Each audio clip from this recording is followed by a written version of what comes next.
What is going on, everyone? This is Jonathan Hernandez of the Lakers Legacy Podcast, and the Lakers are finally starting to get fully healthy with Adou Thiero and LeBron James waiting in the wings if you haven't already seen them play. But let's be clear, the Lakers still need some defensive reinforcements. So in today's video, we are going to go over 6 wing defender trade targets making under $16 million who shouldn't cost the Lakers a first-round pick. Now, it should be noted that some of the names that I'm going to bring up today, they won't be eligible to be traded till about December 15th or January 15th, depending on if they signed a new contract this offseason. But regardless, these are just names to monitor as we inch closer and closer to those months. Also, quick caveat, even though I have him as the poster boy to the agenda today, I'm not going to be talking about Keon Ellis, and I'm not going to be talking about Matisse Thybulle, because these are two names who have been talked about in Lakers Nation ad nauseum. So I'm going to move those names to the side and talk about some other prospects that may not have been as oft talked about. But before we get to those prospects, if I could please ask you guys to like this video, comment down below, hype the video, and most importantly, please hit subscribe. I would greatly appreciate it. And if you are so inclined and able to do so, if you would like to help me out in any small way financially, please check out the links below: Patreon, Buy Me a Coffee, Venmo, or become a channel member. And yeah, that would help me out a lot. Thanks, guys. All right, without further ado, let's get into my 6 wing defenders that the Lakers should monitor on the trade market, who are all making under $16 million and who also shouldn't cost a first-round pick to trade for. What a mouthful. Number 1, let's talk about Isaac Okoro. So as you all likely know, Isaac Okoro was drafted by the Cleveland Cavaliers. Then he got traded to the Chicago Bulls. This year, Isaac Okoro is currently making $11 million, and then next year he'll be making $11.8 million. Isaac Okoro is a shooting guard / small forward. He is still just 24 years old. He is about 6'5" to 6'6" in height with a 6'8" wingspan and weighs a pretty sturdy 225 pounds. In his career, Isaac Okoro has averages of 8 points per game, 2.4 rebounds, 0.8 steals, and he is a 35% three-point shooter. This year with the Bulls, Isaac Okoro is averaging very similar numbers. He's averaging 8.5 points per game, 2.7 rebounds, 1.8 assists, on 46% from the field, 38% from 3, knocking down 1.2 threes a game, 0.5 steals, 0.7 blocks. So obviously those stats won't jump out of the page. Isaac Okoro is not an offensive dynamo, but what I really like about Isaac Okoro, if you actually just watch his film tape, is how sturdy he is as a defender and how fundamentally sound and relentless he is as a defender. This dude really knows how to bother and crowd ball handlers' spaces, and I've watched him defend some of the best ball handlers in the NBA, from Shai Gilgeous-Alexander to Donovan Mitchell to James Harden, and this dude just really knows how to get up in there, muck things up, and make life difficult for those types of superstar ball handlers. And even though he'll never live up to his lottery pick status, I believe he was like the number 5th pick, I just like that at this point in his career, Isaac Okoro just knows his role very well. He is literally a 3-and-D point of attack wing defender. Now, obviously, you wish he was a little bit more offensively versatile. You wish he could score at least 10 points a game. But I'm kind of satisfied with the fact that Isaac Okoro is at least a career 35% three-point shooter. And this year, he's shooting 38%. Now, it's on a slightly lower volume, 1.2 threes made per game. But we know that at the very least, Isaac Okoro can knock down an open catch and shoot 3. So by all accounts, by the purest definition of the word, Isaac Okoro is a 3-and-D wing. And if you've ever watched him defend, you would know how relentless a hound he is and how physical and hard-nosed he is as a defender. So the fact that he's only making $11 million this year and $11.8 million next year, so he'll be an expiring, the Lakers could trade Maxi Kleber's expiring, maybe a pick swap, maybe a second, and get a guy like Isaac Okoro who would instantly boost their defense. The other thing about Isaac Okoro that I like is he's pretty athletic as well. So he would definitely help the Lakers in that department, getting up and down the floor, finishing and flushing a jam. And Isaac Okoro is very strongly built, 225 pounds for a 6'5", 6'6" guy. And so he's a tank of a defender. He moves his feet really well. He's got the defensive IQ.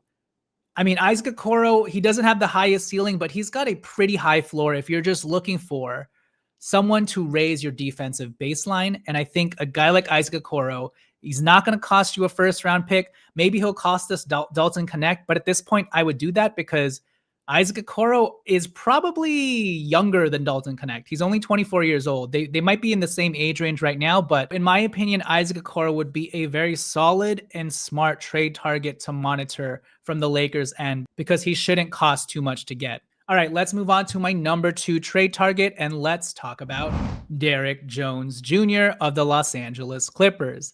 Now, you know DJJ because he was formerly Luka Doncic's teammate on the Dallas Mavericks. Derrick Jones Jr., formerly undrafted in the 2016 draft. This year, he's making $10 million, and next year, he'll be making $10.4 million. His position in the NBA is shooting guard, small forward, although these days, he's just strictly a small forward. Derrick Jones Jr. is still only 28 years old, right smack dab in his prime. He's 6'5", 6'6", with a nice 7-foot wingspan and weighs 209 pounds. On a larger sample size, last year with the Clippers, Derrick Jones Jr. averaged 10 points per game, 3.4 rebounds, 1 steal per game, 0.4 blocks on pretty nice percentages, 52% from the field, 35% from 3, 1 3 a game in just 24 minutes per game.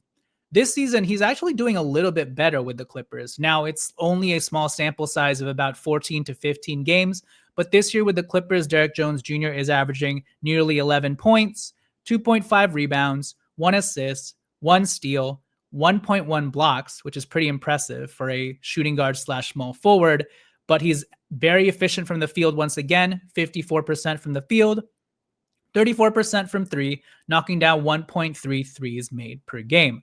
But you know the deal with Derrick Jones Jr. This dude is explosive and athletic AF. This is the type of guy that we would want on the Lakers to boost and increase our dynamicness in transition, our dynamicness finishing at the rim, and just getting that TNT explosive hammer near the basket that can really inject some life into the building and some life into our team from an athleticness standpoint. But most of all, over the last few years, and especially during his time with Luka Doncic with the Dallas Mavericks, Derrick Jones has proven himself to be more and more of a great wing defender who can defend at the point of attack and leverage his nice 7-foot wingspan and his lanky frame to really bother offensive players and really just be that frenetic, rabid wing defender that a superstar like Luka Doncic really needed. And over the course of his career, Derrick Jones Jr., starting with his time with the Dallas Mavericks, really has improved as a three-point shooter. Now, he's never going to be a high-volume three-point shooter, but kind of like Isaac Okoro, shooting 35%, knocking down 1.2, 1.3s made per game, that will do, and that will be enough for what the Lakers need. So Derrick Jones Jr., this is a guy that even when he was with the Miami Heat, I wanted the Lakers to sign him. So obviously the tough part here is he's on the Los Angeles Clippers. The last time the Lakers and Clippers traded, the Lakers got Mike Muscala and we gave the Clippers Ivica Zubac. So trades between the Lakers and Clippers have been few and far between. But who knows? The Clippers are off to a rocky start this season, and maybe they just want to get something for some of their quote-unquote older players. Could the Lakers get Derrick Jones Jr. for Dalton Connect and Maxi Kleber or something? Maybe they even have to throw in a second. I don't know. But I would love Derrick Jones Jr. at only $10 million this year and then $10.4 million next year. Because again, we get to reunite him with Luka Doncic. They have that chemistry and synergy with one another. And kind of like Isaac Okoro, he's like the thinner, frailer version of Isaac Okoro. This dude is the definition of a 3-and-D wing, but he's got that explosive pop in his legs as well that should make for an exciting time at crypto.com arena if we're so able to get DJJ. So that is my number 2 trade target to monitor, Derrick Jones Jr. Let's move on to number 3 and let's talk about Vince Williams Jr. of the Memphis Grizzlies. So this is a player that I've talked about in the past, but I want to bring his name up again. Now, this season, Vince Williams Jr., if you don't know him yet, you probably have seen his lowlights because right now I feel like in Lakers fans' eyes, Vince Williams Jr. is most famously known for Luka Doncic crossing him up so bad that he fell right out of his shoes. Now, Luka Doncic didn't hit the three-point shot, but it was such an egregious low light that I'm sure it's still being replayed everywhere. But yeah, that's Vince Williams Jr. He got crossed up by Luka so bad that he lost his shoe. But if we pull out of that and take a look at his career in general and his player profile, Vince Williams Jr. is a very underrated, versatile 3-and-D wing who can kind of do more than just take an open three-point shot and kind of do more than just defend. So Vince Williams Jr. is making $2.3 million this year, $2.4 million or so next year, and then the Grizzlies have a club option on him in 2027. So he's on for the next 3 years, and I'm sure if he continues to produce, the Memphis Grizzlies might restructure his contract and extend him. But anyways, Vince Williams Jr. is a shooting guard, small forward, power forward. He's very versatile when it comes to the positions he can play. He's only 24 years old. Vince Williams Jr. is about 6'4", 6'5", but he does have a really nice and long 7-foot wingspan, and he does weigh 205 pounds.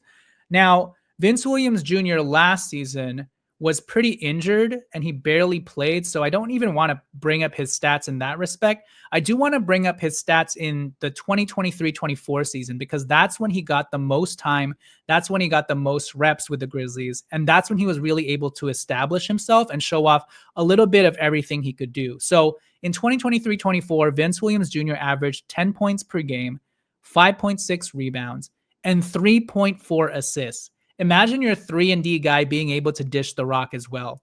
And then that season, he also shot, I believe, a career high 38% from 3 on low volume. But yeah, Vince Williams Jr. is that defender who can kind of do a little bit of everything on the offensive end of the floor. He's not as one-dimensional as guys like Jared Vanderbilt, even Isaac Okoro, who I mentioned, or DFS, who we had last year. So this year with the Grizzlies, it's just a smaller sample size of about 14 or 15 games or so. But this year with the Grizzlies, Vince Williams is averaging 8 points, 4.3 rebounds, 2.4 assists, which is, again, a great number for how little he's playing, 0.6 steals. Now, his percentages are kind of bad or poor, 40% from the field, 34% from 3, which is okay, knocking down 1.5 threes a game, which is a healthy volume. So I really like Vince Jr. because of his offensive versatility, but also his positional versatility on the defensive end as well. And this is the type of dude who is also quite the hound, and he always puts his body on the line to contest shots at the rim, whether it's chase down blocks or rising up with verticality and volleyballing the ball away at the rim. I like the tenacity that he plays with on the defensive end of the floor. And I don't know if this weight is correct. It says he's only 205 pounds, but it just feels like he plays a lot more physical and tougher than that weight suggests. But yeah, Vince Williams Jr. is one of those money ball players who, look, he's only making $2 million this year. We could probably get him for Dalton Connect if the Grizzlies wanted Dalton Connect, but right now, it seems like the Grizzlies are actually playing him in a fairly sizable role as a staple part of their rotation. So I'm not sure how likely it is we'll be able to get Vince Williams, especially because he's on such a nice contract for the next 3 years. But all that to say, I would at the very least inquire to see what it would take to get a guy like Vince Williams Jr. Because out of all the guys that I'm going to mention today, he probably has, and I know I keep using this word, but he literally probably has the most versatile skill set because he can put the ball on the floor, he can dish the rock, he can defend, he can knock down an open 3, and that's more than a lot of these other guys can do. And I like his upside in that respect because he is only 24 years old. So Keep a lookout for Vince Williams Jr., even though, again, I know that his most famous play right now in Lakers fans' eyes is him getting crossed over out of his shoes. But Vince Williams Jr. is more than that. All right, so those are my first three options of 6 wing defenders making under $16 million who shouldn't cost the Lakers a first round pick. Before we round things out and get to my last three options, I first want to talk to you guys today about today's video sponsor, Underdog Fantasy, because fast breaks, buzzer beaters, and block parties are back. And Underdog is the best place to get in on all the action. Playing on Underdog is easy. Just pick whether your favorite players will go higher or lower on stats like points, rebounds, steals, and more. Last time I told you guys to take Luka's assist prop against the Pelicans, and I told you to take the higher, whether it was slated at 8.5 or 9.5, because I was convinced he'd do a better job of getting his teammates involved. And boy, did he do a better job. If you followed my advice, you would have won that prop because Luka Doncic ended up recording 12 assists versus the Pelicans. So it was an easy cover. So all that to say, you probably had the same hunch that I did with regards to what Luka Doncic would do in the next game. And so it's really not that hard to come up with some of these plays that make total intuitive sense if you've been watching the Lakers day in, day out. So with that said, what are you waiting for? Try Underdog out and make some plays on your favorite Lakers players, and make sure to take advantage of the free promo dollars Underdog gives you, and let me know how you do. So download the app today and use promo code LEGACY to score $100 in bonus funds or bonus entries when you play your first $5. That's promo code LEGACY. Underdog. Make picks, win money. Must be 18 plus, 19 plus in Alabama and Nebraska, 19 plus in Colorado for some games, 21 plus in Arizona, Massachusetts, and Virginia, and present in a state where Underdog Fantasy operates. Terms apply. See assets.underdogfantasy.com/web/play-and-get-terms_DFS_.html for details. Offer not valid in Maryland, Michigan, New Jersey, New York, Ohio, and Pennsylvania. Concerned with your play, call 1-800-GAMBLER or visit www.ncpgambling.org. In New York, call the 24/7 Hope line at 1-877-8-HOPE-NY or text HOPE-NY 467-369. All right, let's pitch to a couple more sponsors, and when we return, let's get to my last three options of 6 wing defenders making under $16 million. All right, we are back, so let's get to my 4th wing defender, and let's talk about Saddiq Bey of the New Orleans Pelicans, who the Lakers just played in their World Cup tournament play, whatever it's called. So Saddiq Bey, formerly the 19th pick in the 2020 NBA draft, he was drafted by the Brooklyn Nets and then immediately traded to the Detroit Pistons, spent some time with the Washington Wizards before getting signed to the New Orleans Pelicans. This season, Saddiq Bey is making $6 million. Next season, he'll be making $6 million as well. He signed a contract with the Pelicans a year ago when he missed the entire season because he tore his ACL, but he is now a full year removed from that torn ACL and looks pretty healthy. And as we've seen in the last couple of years, a torn ACL for an NBA player is no longer the death knell that it used to be, especially if we look at guys like Zach LaVine who have rebounded well, and Zach LaVine's an even older player than Saddiq Bey. Saddiq Bey is a small forward, power forward. He's still only 26 years old. He's got a really nice size and frame to him at 6'8" in height with a 6'11" wingspan. He also weighs 216 pounds, although he looks even stronger and bulkier than that. This season, after a year removed from playing any sort of NBA basketball, recovering from his torn ACL, Saddiq Bey has bounced back in a big way, at least offensively. So this year with the Pelicans in limited minutes, he's averaging 12 points per game, 4.6 rebounds, 2 assists, 0.7 steals, 43% from the field, 40% from 3, knocking down 2.2 threes a game, which is probably the highest volume 3-point shooter out of anyone on this list today. And he's doing all of that in just 27 minutes per game. In his heyday with the Hawks, I believe he had a season where he averaged like 16 points per game. And during his rookie year, he actually finished 4th in Rookie of the Year voting. So he has a little bit of pedigree to his name as well. But yeah, when it comes to Saddiq Bey, I think he's probably more offensively skewed than defensively skewed in comparison to the other names on this list.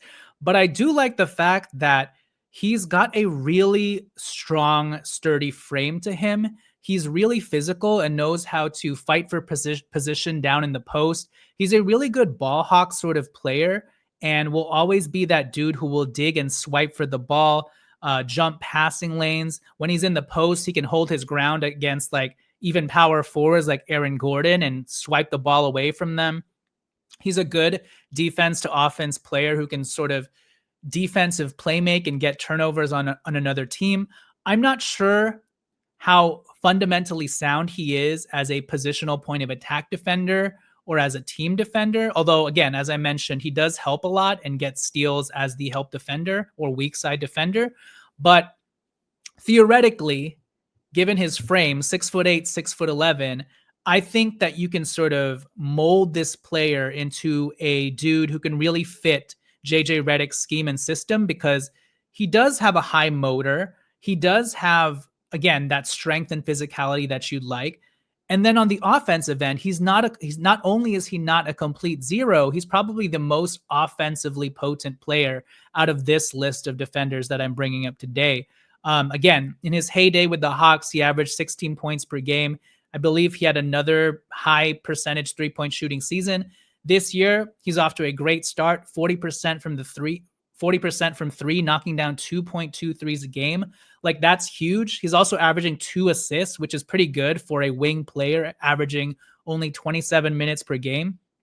And each season, he's typically hovering at around like nearly 1 steal a game. So again, he is that ball hawk sort of player with nice physicality. And so I like Saddiq Bey as maybe he's not the top tier defender that you'd want, and you still have to monitor how he's recovering from his torn ACL, but he does give you that bully ball tank sort of player who can knock down a 3-point shot and give you the best of both worlds when it comes to offense and defense. Maybe you can kind of compare him to a more athletic and physical and bulkier Jake LaRavia, because he is 6'8" with a 6'11" wingspan. So I would just monitor Saddiq Bey to see how he continues to progress. And the Pelicans just fired Willie Green. They're probably going to have a fire sale. Would they want someone slightly younger in Dalton Connect? He's not that much younger, but would they want Dalton Connect on a cheaper contract?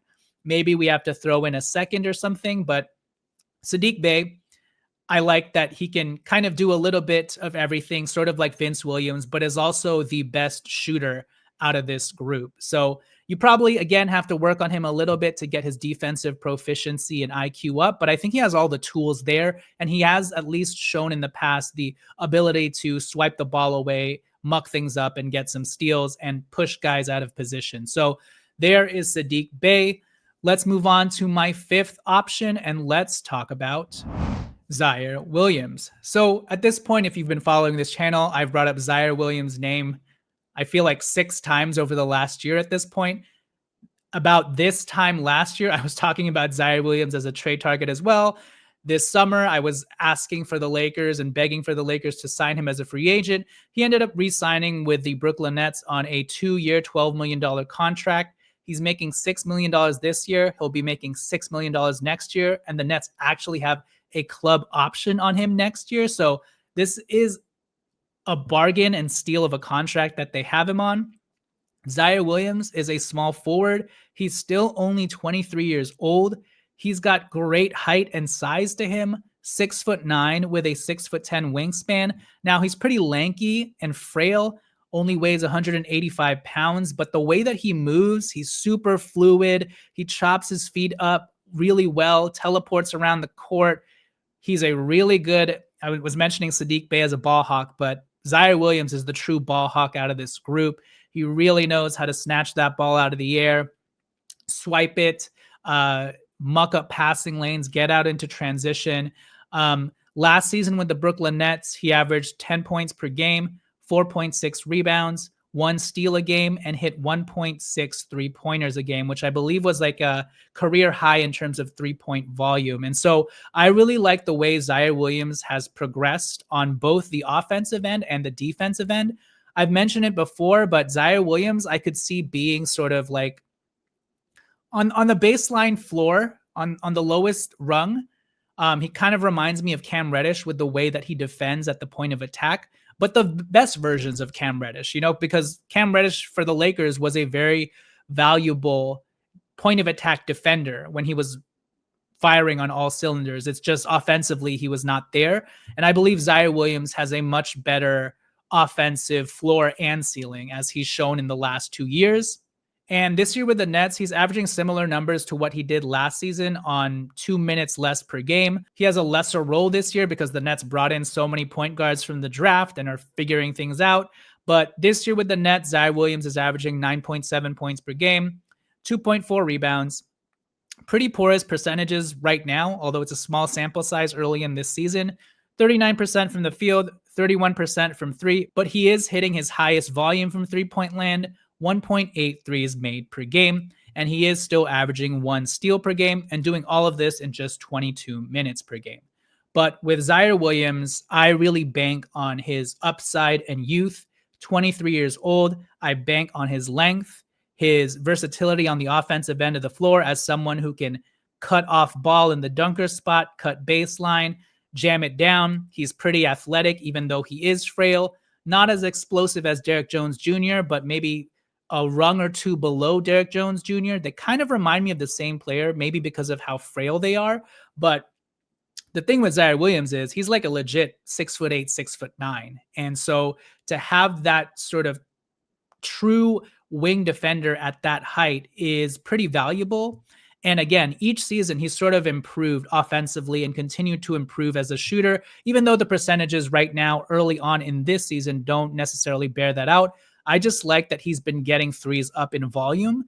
And the last 2 seasons, he's bested himself with regards to 3-pointers made. Again, this season, he's making nearly 2 threes a game in a smaller role and in less minutes. So keep an eye out for Ziaire Williams. This is a guy that shouldn't cost a first to get, and maybe we can call the Brooklyn Nets up and package Ziaire Williams in a deal with Day'Ron Sharpe or Nick Claxton. We'll see. But yeah, there's my 5th option, Ziaire Williams. Let's now move on to my 6th and final option, and let's talk about Jonathan Isaac out of the Orlando Magic.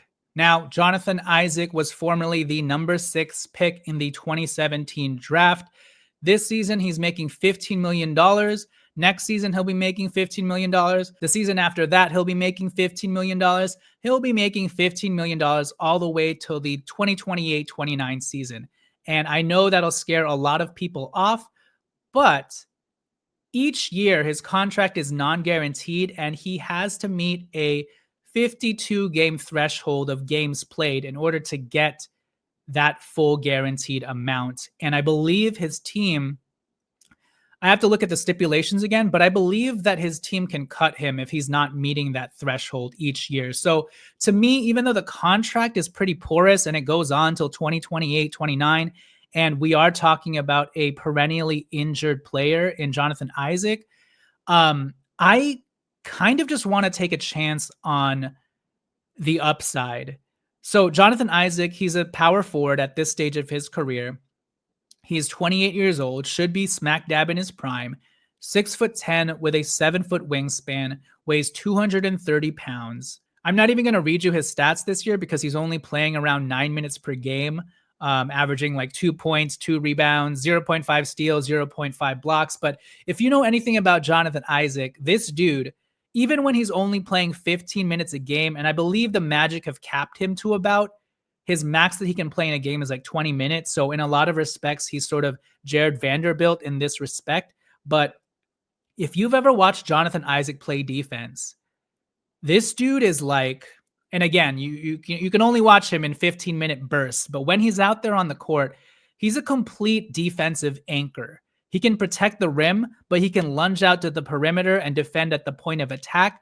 It's like having a little bit of Jared Vanderbilt, and I don't want to say Anthony Davis. He's not as good as Anthony Davis, but kind of that Anthony Davis level of quick twitch, quick reaction timing, just smart defensive fundamentals, and overall freakish length and athleticism to bother offensive players. And yeah, I mean, I've just his ceiling as a defender is so high.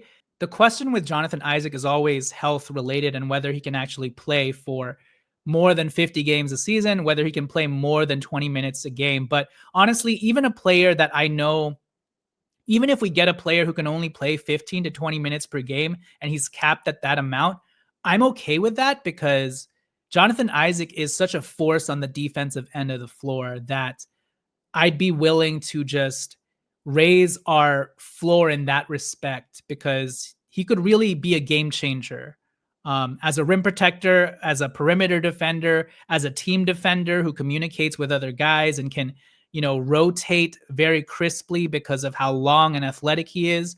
Last season, if you're interested, Jonathan Isaac averaged 5.4 points, 4.4 rebounds, nearly a steal a game, 1.1 blocks per game in just 15 minutes. He did play 71 games last season, so that's an encouraging sign. Offensively, he is a little bit Jared Vanderbilt-ish, 41% from the field, 26% from three. Now, I will say he has a slightly better history than Jared Vanderbilt as it pertains to actually knocking down three-point shots.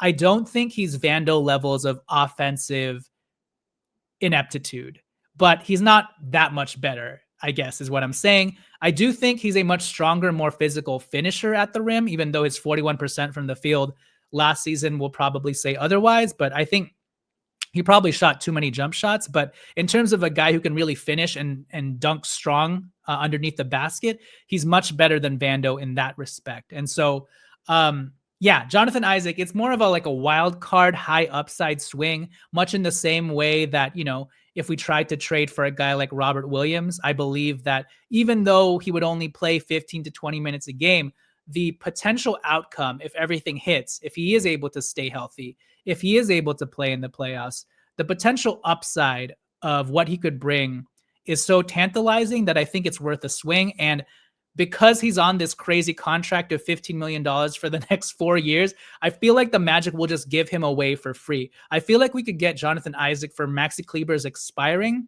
Dalton Connect, whatever.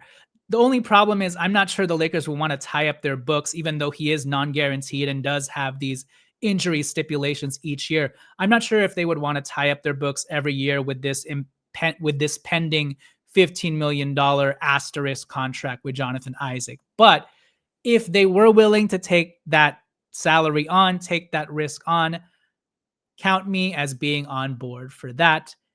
And also his name is Jonathan, so maybe I'm a little bit biased. But yeah, so that does it for my 6 wing defenders making under $16 million who shouldn't cost the Lakers a first-round draft pick that you should continue to monitor as we head into December 15th and January 15th. Although I think that rule only applies to really one player, and I think it's Zaire Williams, because everybody else on my list, I think we can trade for them now because they signed their contracts like a year ago. So anyways, what do you guys think about these options? Who are your favorites? Are there any other guys who you think the Lakers should go out and get who wouldn't cost a first round pick and is making a low enough salary that it would just take Maxi Kleber and Dalton Connect to get? Let me know in the comments below, and please don't forget to like this video, mash that hype button, and please, please, please hit subscribe. I would greatly appreciate it. This has been Jonathan Hernandez of the Lakers Legacy Podcast, and I will catch you guys next time. Peace.